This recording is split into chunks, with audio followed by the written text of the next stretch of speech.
Brand Sare Studio sendiri itu terbentuk 2015. Pada saat itu saya belum lama pulang dari sekolah di Inggris. Tantangan kita dari 2015 sampai sekarang itu masih sama. Memang kita tantangan terbesarnya itu adalah membuat atau meyakinkan pasar akan pentingnya memakai baju tidur yang berkualitas tadi.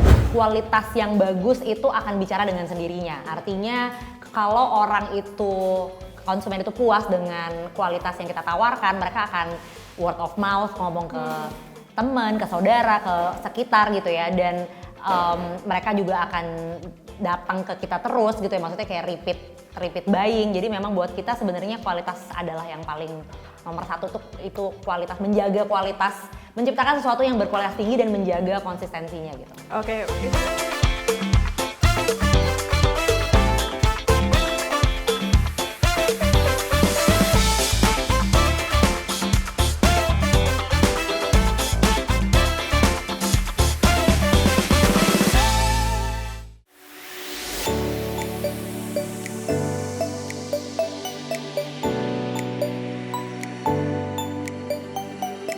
Halo pemirsa IDEX Channel, kembali lagi bersama saya Vina Munawar di program Women's Talk. Pemirsa, bisnis pakaian tidur memiliki potensi yang cukup baik karena merupakan kebutuhan dasar yang selalu dicari orang.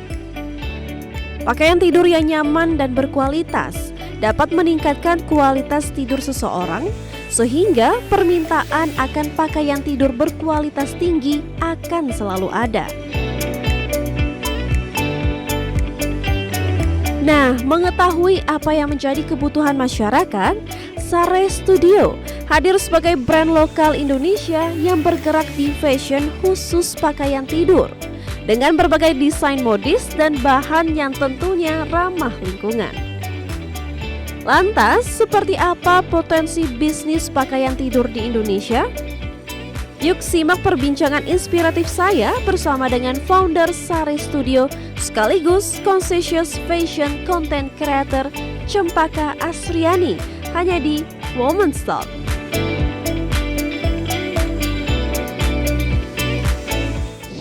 Nah pemirsa, bersama saya saat ini sudah ada Mbak Cempaka Asriani ya, selaku founder dan juga CEO dari Sare Studio, sekaligus beliau juga merupakan fashion conscious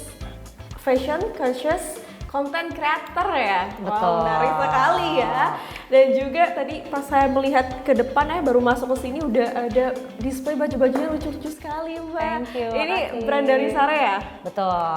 Mungkin sebelum kita jauh bahas terkait bisnisnya, mungkin diceritain dulu nih dikit bagaimana sih awal mula brand Sare ini terbentuk dan apa sih inspirasinya? Oke, jadi brand Sare Studio sendiri itu terbentuk 2015. Pada saat itu saya belum lama pulang dari sekolah di Inggris. Jadi waktu itu pas pulang ke Jakarta, ke Indonesia, saya melihat ada opportunity di pasar, di sektor fashion terutama baju tidur. Karena kan kalau baju tidur itu kalau di Eropa ya, itu kan sesuatu yang banyak opsi gitu ya. Dan mereka memang konsumen di sana itu mereka sudah sadar akan pentingnya baju tidur yang berkualitas. Nah, sedangkan pas pulang ke sini, saya melihat bahwa baju tidur itu di pasaran antara motifnya kartun atau modelnya tuh lebih seksi yang kayak lingerie atau juga secara kualitas tuh lebih yang low quality gitu. Nah jadi saya melihat ada gap di pasar, ada opportunity, ada kesempatan untuk produk lokal baju tidur yang mengedepankan kualitas tapi secara model dan secara estetikanya tuh lebih klasik gitu. Jadi maksudnya sesuatu yang kita tuh bisa pakai lebih dalam keseharian dan juga motifnya tuh sesuatu yang kita juga bisa klasik ya, artinya tuh nggak cepat kemakan tren gitu. I see, memang kalau kita lihat di Indonesia belum terlalu pakai piyama banget ya. Iya, masih iya, pakai iya. baju biasa atau baju tidur. Nah mungkin kalau di awal kan marketnya belum banyak orang lah ya mau pakai piyama khusus buat tidur.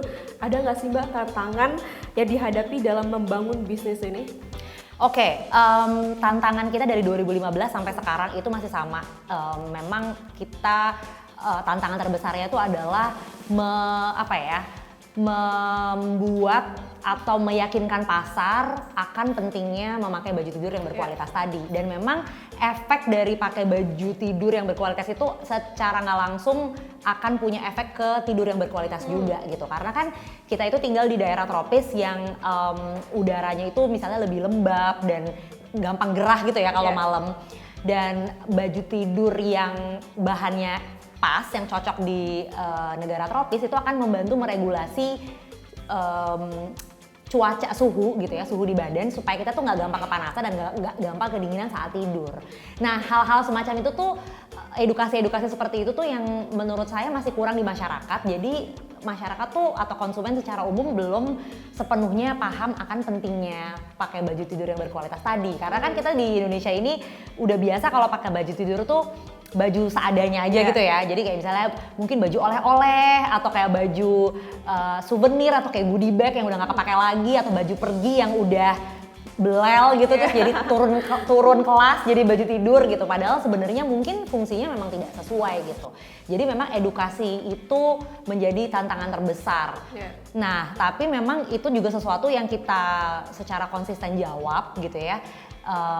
Jadi memang PR-nya tuh selalu di situ dan menantang memang, tapi sebenarnya fun juga sih gitu, karena kayak mencoba menampilkan atau mencoba menawarkan sesuatu yang baru gitu.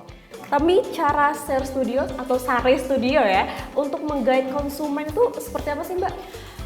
Strategi kita dari awal sampai sekarang juga masih sama, kita selalu rely on the quality of the product.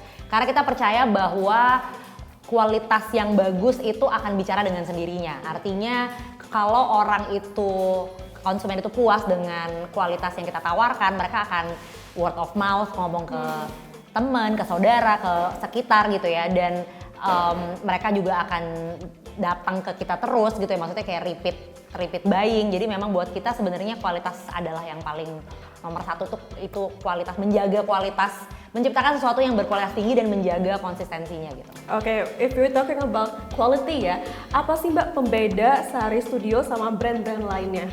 Oke, pembeda kita ada yang pertama adalah dari segi bahan, karena kita itu sebagai, sekali lagi karena tinggal di negara tropis, punya kebutuhan akan bahan yang spesifik gitu ya. Jadi misalnya bahan-bahan yang kita pakai itu 100% natural fiber atau bahan dari alam. Jadi memang bahan dari alam itu punya kekuatan memang paling cocok untuk dikenakan di negara tropis, karena bahan yang natural, bahan dari alam itu bisa meregulasi suhu tadi yang saya bilang dengan baik.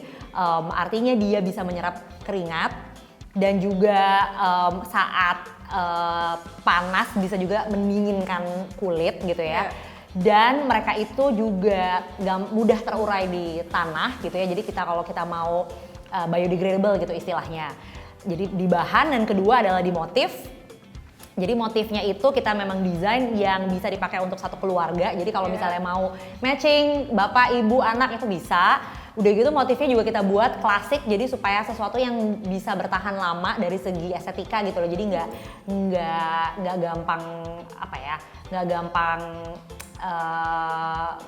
basi gitu, atau misalnya kayak nggak gampang nggak trendy lagi gitu. Jadi sesuatu yang bisa bertahan lama secara estetika juga. Jadi kayak orang tuh kalau misalnya pakai baju kita tuh nggak kayak ketinggalan zaman or something. Jadi benar-benar secara desain, karena kita memang desain motif itu sendiri. I see. Tapi juga kalau pemirsa kalau lihat dari desainnya ini lucu-lucu ya, nggak kayak baju tidur banget. Justru itu tujuannya. Jadi kita juga sadar bahwa konsumen kita itu memang adalah orang-orang yang aktif, dalam arti dalam keseharian tuh menjalani beberapa peran gitu ya. Jadi mungkin dia ibu rumah tangga juga kan, berarti harus ngurus anaknya, mungkin menjalankan bisnis juga, atau memang mereka adalah orang-orang pekerja gitu ya, dimana banyak aktivitas yang mereka harus jalani setiap hari dan terlalu ribet kalau misalnya harus gonta-ganti baju terus gitu loh. Jadi makanya kita mau menciptakan sesuatu yang tadi lumayan multifungsi gitu.